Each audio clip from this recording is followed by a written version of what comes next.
All right, this is White Christmas for violin 2. Violin 2, I'm just going to give you a heads up. You have a lot of moving, a lot of half steps, a lot of accidentals. You just have to keep checking when you have a high 3 versus a regular 3 natural on the tape, or a high 2 versus a low 2.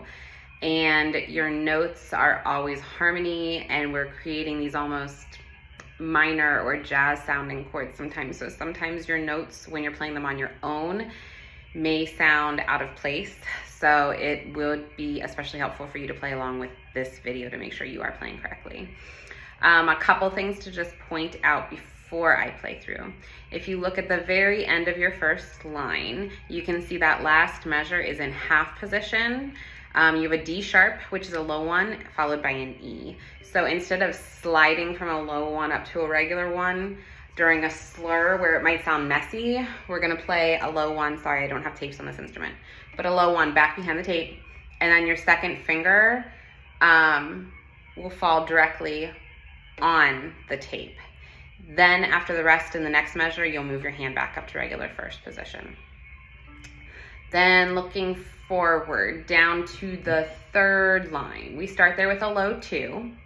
Then after the rest, you have a regular second finger natural to a high 3. And one thing I want to point out in measure 19, you'll see those staccato eighth notes. You have to be careful that on the half note, that open D right before the eighth notes, you're not pulling any further than the middle of your bow, so that those eighth notes should start at the very least in the middle of your bow so that you have control over them. So starting from that second measure of the line after the rest, it's measure 17, I think.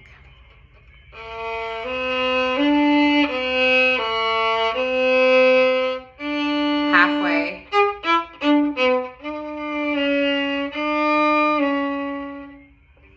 And then anytime I have a fourth finger marked instead of an open, do the third finger. I did it purposely to make certain slurs and string crossings smoother. If it seems a little difficult for you, it'll just have to be a section that you know to mark and practice extra. Try to avoid opens when I have that fourth finger marked. I did it specifically for a reason.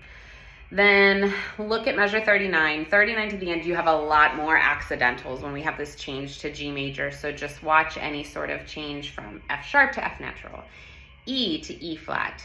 But then be careful also because the 3 on the G string, your C is now a regular natural C on the tape, unless it's marked with an accidental. But we did just have that key change. And aside from that, most of this is just going to be learning how your part fits in and watching that intonation and blending. So I am going to play this whole song for you. I'm going to have the metronome set to 80, a little slower than we'll be going, but just to make sure we have these rhythms, these movements really well under our fingers.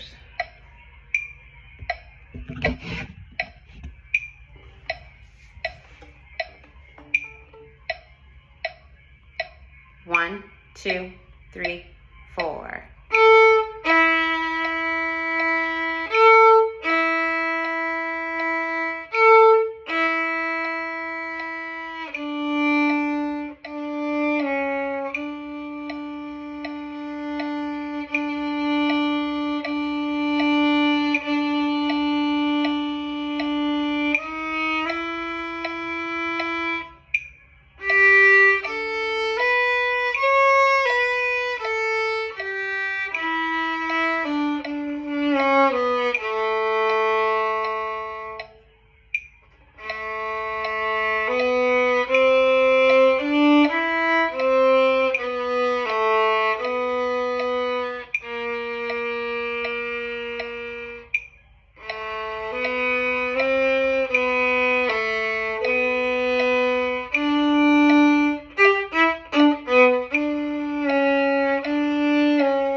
Set your balance point, and 1.